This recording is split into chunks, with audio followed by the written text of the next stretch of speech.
Hello everyone, welcome to another episode of Spill the Tea with Tommy D. This week we're going to do our final tea by the Tea Spot. We are going to do a Dragonwell Spring Organic. So Dragonwell is a Chinese green tea from the Hangzhou region in China. This specifically is a very unique and famous green tea from China.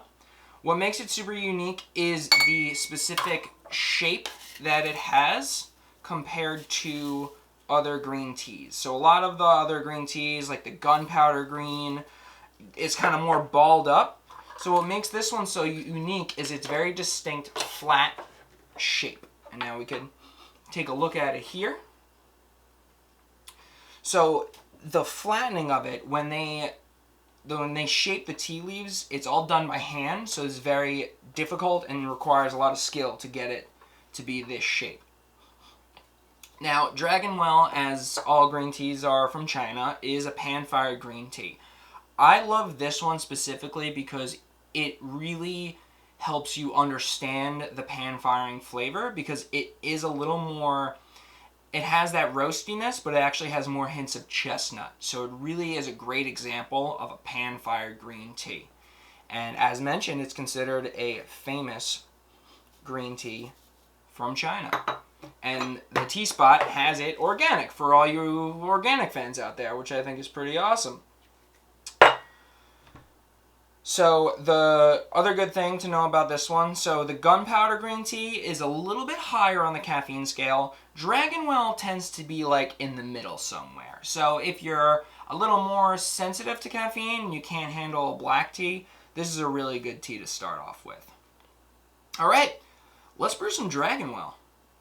So for Dragonwell, we're going to do a 175 temperature. So I got my 2 ice cubes in my cup. Pour in some boiling water, let that start to melt away, cool it down. You will burn Dragonwell if you use too hot of water. So you do want to be a little more cautious when it comes to that. It smells really good. So it's got a very little hint of like a little sweetness to it, but mostly you get that like chestnut roastiness from the pan firing. Really, really good. Also good for multiple infusions. Alright. Ice cubes are crinkling. So it's 2 teaspoons per 8 ounces, and it is a 2-minute steep time. It says 2 to 3 minutes. I like my 2-minute steep time for Dragonwell, so I can get that second steep out of it. And again, the Tea Spot says cool for 3 minutes to the 176, but I like my ice cube method, so I can get to it right away. So we have our Dragonwell, we have our 175, 2 teaspoons, 16 ounces, 175, 2 minutes. Here we go. So I've spoken before about kind of my distaste for like amusement park rides, and last week we had a really good example of that because one of the boats on Splash Mountain sank. Now, granted, it is only about like 2 feet of water, so you can't really get too hurt from it. But Disney got mad at the people who got out of the boat, saying that was the hazard. Yeah, I'm sorry, if your ride's malfunctioning and I'm near the ground, I'm getting off.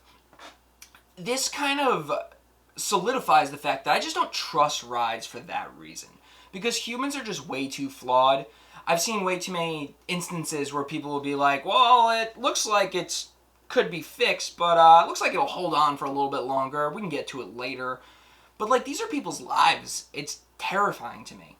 And this is Disney. This is, like, where they have money, they have, investors. They're supposed to be upkeeping these things all the time. What's even worse than that is Carnival rides, because I don't think people really understand that giant Ferris wheel, that roller coaster that builds out at carnivals, those condense into a box that can fit inside your living room. And I've seen way too many like Final Destination movies to just not think of the fact that if someone drops a piece of gum in this thing the wrong way, it's gonna fold onto these people like a transformer. So I don't. This is the main reason why I don't like rides. With the Splash Mountain thing, I think this is actually more of a deeper meaning because the boat sank. And if you're not familiar, Splash Mountain is inherently based off of an extremely racist movie from like the 40s. So not only does it need some repairs on the inside, I'm pretty sure this ride, it's about time for a facelift. That's it. All right. Let's check out some Dragonwell here. Cool. So let's taste some of this Dragonwell. First, we're going to obviously take a look at it.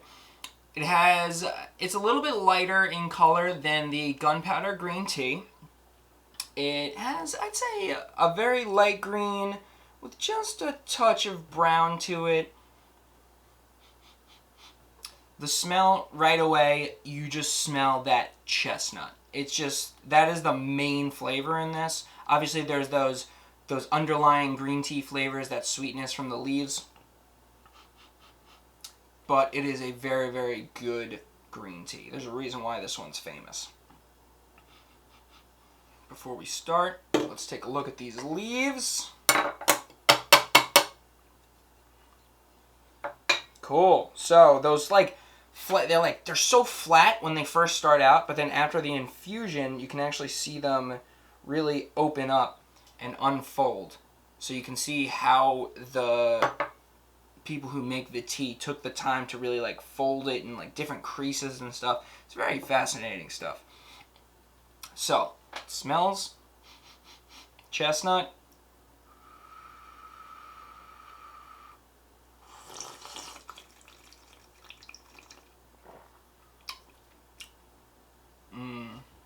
I really enjoy Dragonwell. And like I mentioned, it's a nice medium caffeine. It's a good like midday tea.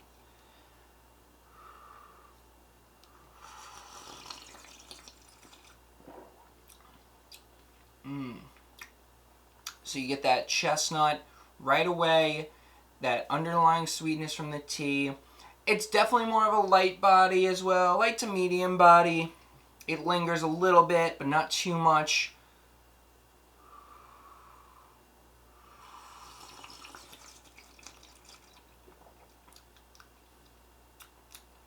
I get that roastiness right on like the tip of my tongue and the roof of my mouth, and a little bit in the back.